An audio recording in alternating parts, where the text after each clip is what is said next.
Assalamualaikum warahmatullahi wabarakatuh. Waalaikumsalam. Waalaikumsalam warahmatullahi wabarakatuh. Alhamdulillah pada pagi hari ini kita semua dalam keadaan sehat ya teman-teman ya.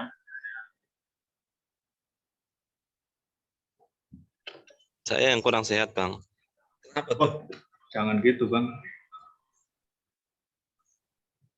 Iya, lagi batuk. Oke, pada hari ini yang berkesempatan untuk menjadi pemateri adalah Bang Sultan.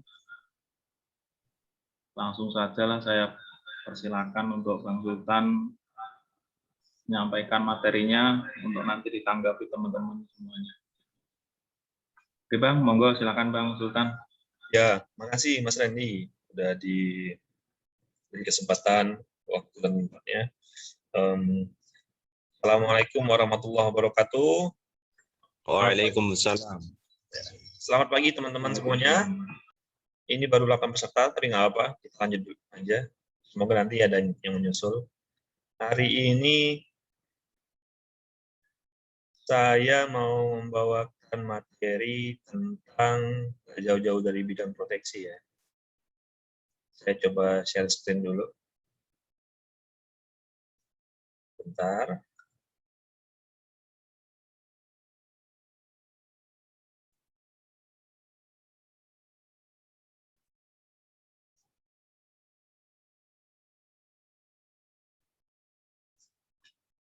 Oke.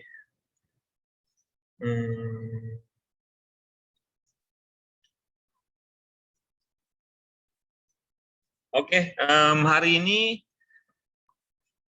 knowledge sharingnya, materinya itu yang saya bawakan proteksi CBF. Jadi kenapa saya membawakan materi ini? Karena yang pertama, ini materi memang sudah saya buat sebelumnya, sebelum ada rencana ini, jadi sudah ada.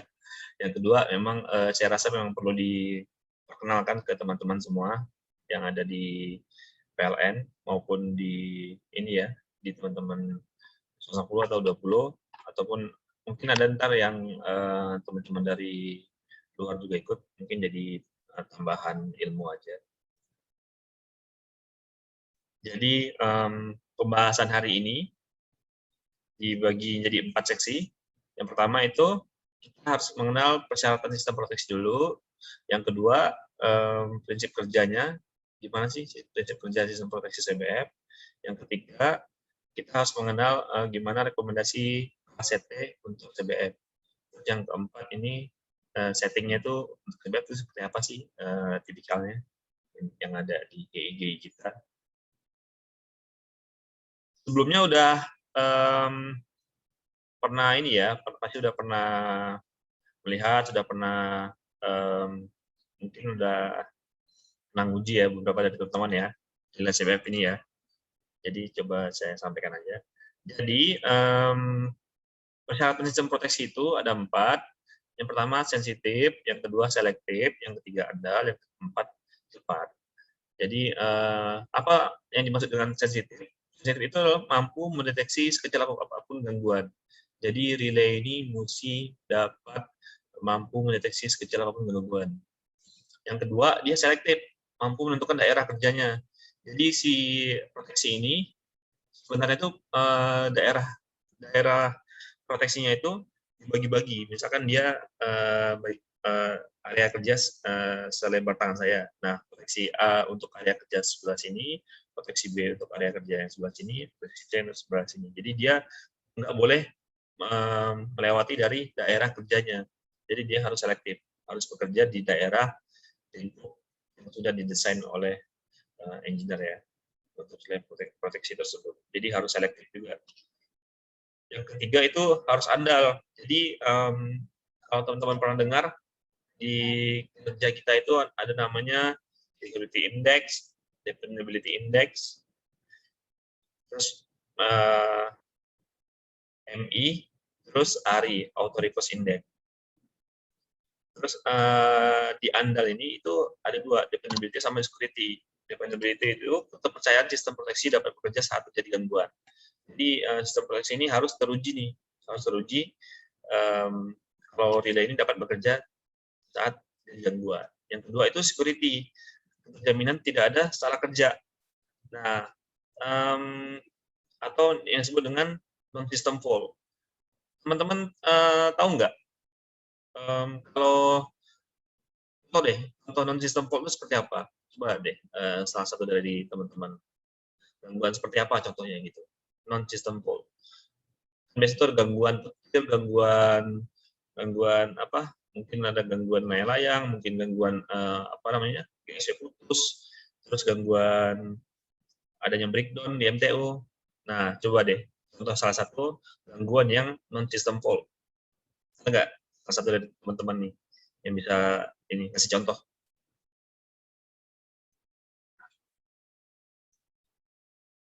Mungkin dari Gigi atau Roji atau yang lainnya. Silakan. Roji. Kenapa, Bos? Contoh gangguan non-system fault, Cak. Silakan. Kalau ada yang bisa ngasih contoh salah satu gangguannya. Seperti apa sih gangguan non-system fault? Jadi gangguan kita tuh ada dua, system fault sama non-system fault. Human error masuknya apa tuh, Bang? Apa? Human error. Human error. Nah, itu non-system fault. Kayak apa namanya? Kalau human error itu kan itu masuknya, misalnya contohnya seperti apa? Coba detailnya. Ya, salah manuver gitu ya? Ya bisa salah manuver, terus misalnya ini kan salah nurunin tab tuh, tab main turunin aja, tapu bisa breakdown kan?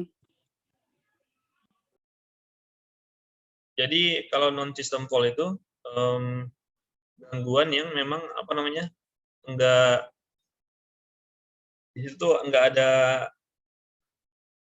harus gangguannya. Jadi gangguan seperti apa ya? Seperti di relay ya, di relay nih kan lagi anteng-antengnya nih, terus tiba-tiba nge-trip. Nah itu salah satu kasusnya tuh seperti kabel CT-nya kendor atau kabel VT-nya kendor gitu. Jadi gangguan yang memang nggak ada arus gangguan di situ, nggak ada gangguan real di HV-nya seperti breakdown MTU, seperti apa GSW putus. Nah itu non-system fault. Non-system fault kan yang tadi aku bilang kayak GSW putus, kayak breakdown MTU. Kalau human error dia salah manuver. Ini kan manuvernya misalkan yang menyebabkan adanya breakdown peralatan ya, itu masuk kategori sistem fault sih. Itu bisa disebabkan oleh relay itu sendiri kan, Bang Sultan? Relaynya rusak, contohnya.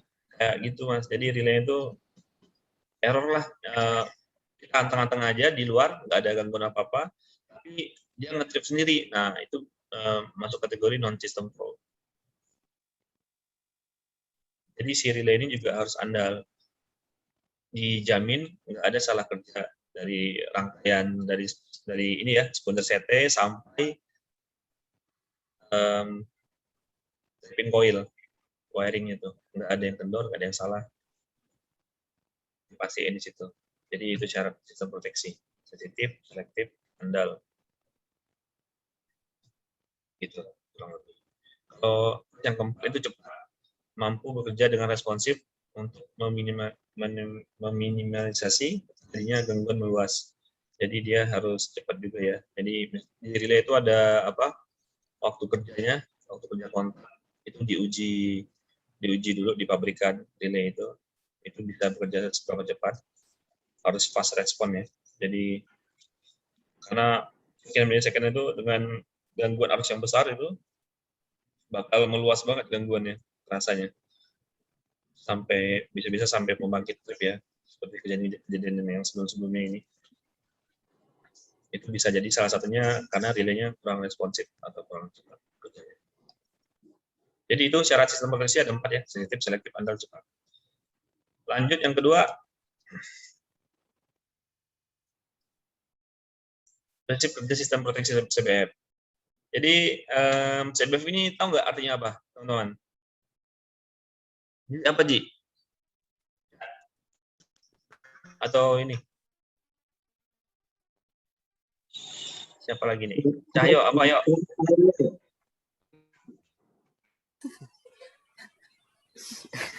CBF yuk. Circuit breaker failure. Oke. Jadi CBF itu circuit breaker failure yang merupakan proteksi yang bekerja apabila terjadi kegagalan urusan PMT. Jadi kalau PMT yang gagal trip, saat terjadi gangguan, maka relay yang digunakan sebagai proteksi CBF itu dia membaca arus overcurrent relay. Dia merupakan proteksi cadangan karena dia bekerja setelah gangguan proteksi utama atau cadangan bekerja. Jadi dia masuk kategori proteksi cadangan. CBF bekerja apabila memenuhi persyaratan. Jadi ada 3 syarat. Harus gangguannya dideteksi oleh CBF. Yang kedua, dia dapat inisiat proteksi utama atau cadangan. Kalau proteksi utama di pengantar itu ada LCD, ada distan, ada juga CCP. Nah, itu dapat dari situ, atau dari lockout, atau dari relay OCR, dapat triggernya. Yang ketiga, ada waktunya, waktu tertentu, sesuai dengan setting waktu, CBF. Dan MT masih dalam keadaan close ya, jadi dia harusnya di sini syaratnya 4 ya, kalau boleh aku tambahin.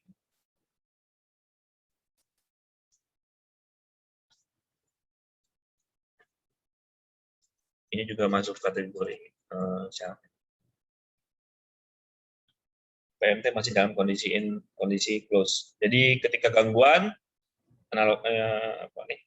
simulasinya gangguan, terus si relay main prod sudah bekerja, sudah ngirimin trigger ke ini, ngirimin PMT, tapi PMT masih close, berarti itu masuk kategori PMT inisiat untuk trip ya, PMT gagal trip. Lalu bakal terus dihitung waktu tunda yang CBF itu sekitar 150 milisecond, baru ngebaca kondisi status PMT close atau open. Kalau masih close, dia bakal nembak PMT itu lagi, nembak PMT tersebut. Jadi itu untuk apa ya? Memang sesuai nama ya, circuit breaker failure. Jadi CB-nya itu failure, gagal bekerja lah sesuai dengan yang diinginkan. Nah, ini rangkaian logikanya, rangkaian logika sederhananya. Jadi ini outputnya ini waktunya 150 milisecond, terus yang waktu kedua dia ada 200 milisecond. Retrip ini maksudnya itu adalah ngetripin lagi CB yang saya bilang tadi. Ketika main prod atau backup OCR udah ngetripin tapi gagal trip, CBF ini yang bakal ngetripin lagi. Ini retrip namanya. Terus yang ke breaker failure 2 ini, adjacent ini itu ngetripin PMT yang di sisi dia. Misalkan kalau di PMT 1,5 breaker, kalau dia PMT AB, dia bakal ngetripin PMT A sama B. Kalau dia swap-nya di PMT B, dia bakal ngetripin di PMT AB dan seluruh PMT B di diameter tersebut. Itu adjacent. Jadi yang pertama dia bakal ngetripin PMT-nya sendiri, yang kedua baru PMT yang di sisi mereka, di sisi PMT tersebut. Syaratnya itu kontak trip proteksi utama ini udah ngasih trigger trip, terus atau kontak trip CBF pengapit ini kan kalau dia ini ya, kalau dia 1,5 breaker ya. Terus OCR untuk CBF atau ini ya, pembacaan arus untuk CBF dia udah melewati arus setting. Terus yang ketiga ini status PMT masih close. Jadi ketika ada kontak trip utama atau kontak trip CBF pengapit kerja, terus di N ini kan logiknya harus semua, harus satu semua. Ini satu. Ketika ada arus yang mengalir di relay CBF, terus kondisi PMT-nya masih close, maka dia akan ngetripin PMT itu lagi dan adjacent trip di waktu 200 milisecond. Itu retrip sama adjacent. Jadi itu dia. Nah, ini kalau logika seperti ini, gimana teman-teman? Ini bakal nge-trip nggak? Dia dapat kontak trip utama, dari main prod ya, dari LCD atau di start atau apa gitu, dari CCP ya. Terus nggak dapat arus, terus status PMT close. Di sini nge-trip nggak? Coba. Anton. Nge-trip nggak, Anton? Ya Bang, Nge-trip nggak, Anton? ya. Kalau lihat logikanya gini, kayaknya nggak nge-trip deh Bang. Kan N-nya itu harus satu semua toh Bang? Iya. Jadi memang ini harus tercapai semua ya, Ton ya. Iya. Jadi kontak trip utamanya ini, atau kontak trip CBF pengaktifnya satu, ada arus mengalir, sama status PMT-nya harus close. Kalau status PMT-nya udah open, ada arus mengalir sama ada kontak yang masuk ke CBF, itu dia nggak bakal nge-trip. Jadi logika sederhana seperti ini. Jadi ini yang tadi aku jelasin singkat. Kalau dia 1,5 breaker, kalau PMT yang satu ini PMTA gagal trip, dia bakal nembak PMT AB dengan waktu udah 150 milisecond di satu diameter ya. Lalu seluruh PMT yang terhubung di busbar A. Jadi dia bakal ngabisin PMT di busbar A sama PMT di AB. Yang pertama dia PMT dia sendiri, PMTA. Yang kedua baru AB sama seluruh PMTB di waktu tunda yang kedua ya, BF2 ya, 200 milisecond. Nah, kalau PMTAB, dia bakal nge-tripin yang A sama B. Kalau PMTB juga sama logika dengan yang A, dia bakal ngabisin PMT yang B dengan waktu tunda 200, terus PMTB-nya itu yang 150 milisecond. Nah, terus CT-nya ini untuk CBF ini yang digunakan, itu akurasinya itu 5P 5P10 ya. Ini waktu tinggal 10 menit lagi nih. Coba selesai dulu deh. Ada 5P, kalau 5P20 ini maksudnya apa ya? Itu adalah 5% error pada 20 kali arus terminal. Misalkan CT-nya itu 1000 per 1. Nah, kalau 20-nya kali berarti 20.000. Dia bisa nahan apa nih? Masih bisa membaca arus diskunder itu sampai 20 kali arus terminal ya. Dengan persentase error itu 5%. Kalau nilai standar untuk badan keluarannya bisa beragam ya, tergantung dengan jumlah beban. Kalau bebannya lebih dari 30 PA ini nggak direkomendasikan.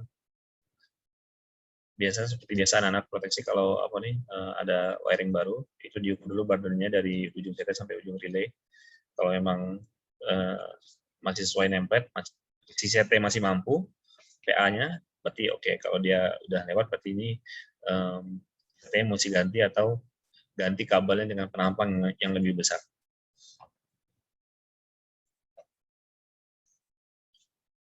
Setting tipikal. Nah, untuk settingnya itu dia 0,2 sampai 0,4 kali N. Di N itu kan kalau di N itu kan 1 ampere ya. Sebenarnya. Terus harus kerja minimumnya itu 1 ampere, terus arus nominal, nilai terbesar dari arus nominal CT, arus nominal konduktor. Ini IN ya, IN terkecil ya.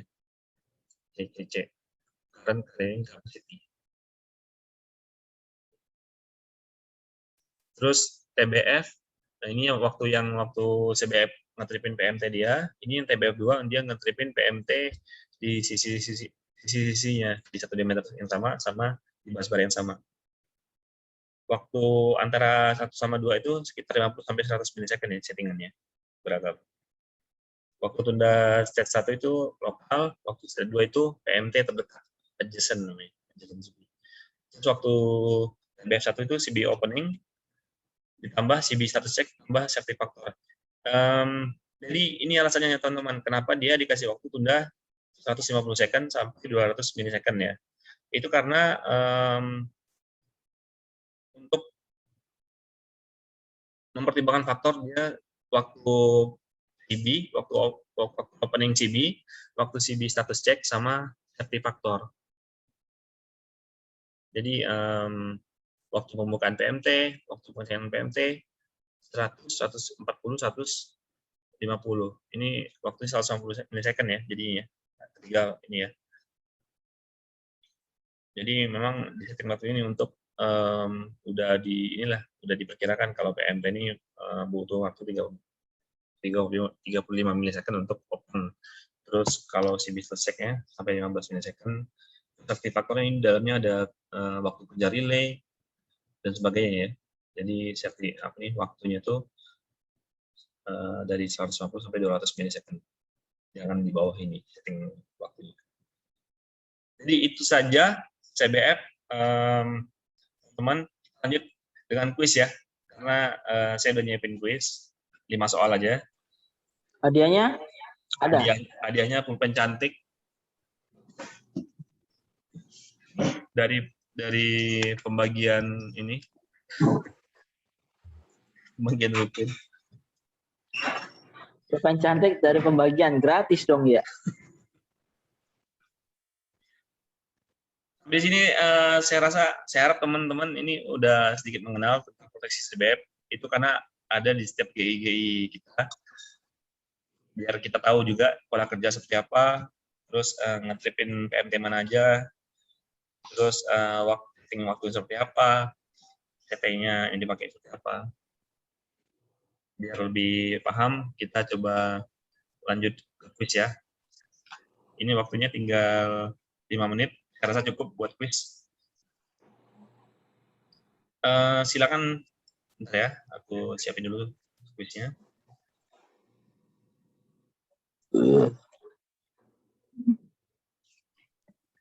Ini kuisnya yang bisa jawab pencet tombol. Aku Pakai HP.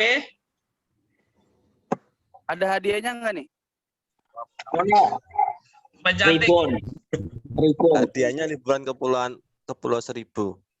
Oh, kirain Hadiahnya helm proyek, Cak. Bah, helm proyek. Jenov dari Jenov hadiahnya. Yuk.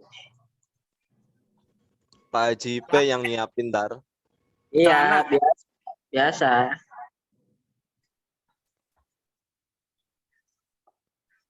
Aku share screen dulu. Nomor 1A, nomor Ini 2B. Masuk ke Kahoot IT ini, kahoot.it. Aku udah share juga sih ke ini, ke WhatsApp. Bentar. Connect apa itu? Mana nggak ada?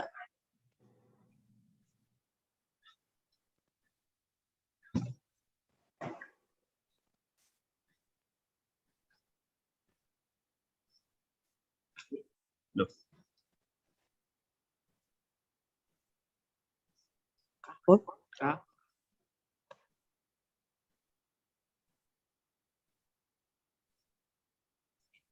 Ini apa ini?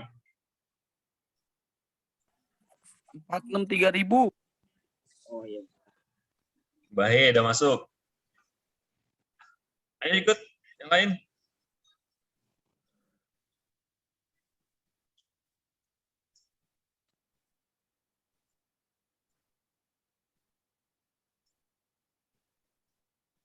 Ada Bonek, ada Widodo, ada Egi, John, Rizky, Seno. Ini belum mulai ya? Belum. Nanti soalnya sama jawaban muncul di layar gadget masing-masing.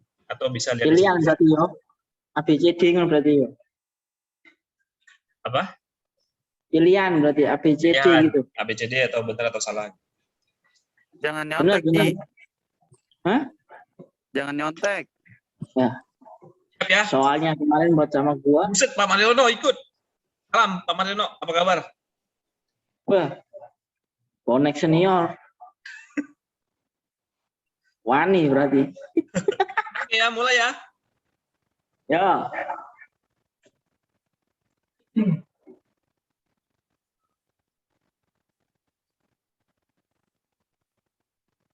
2, 1.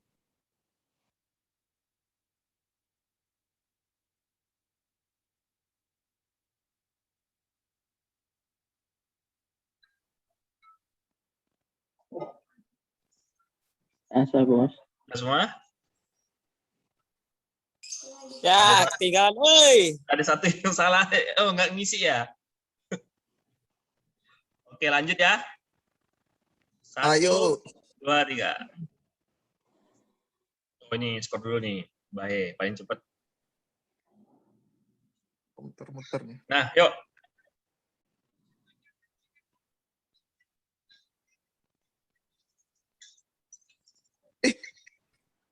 Salah tekan ya?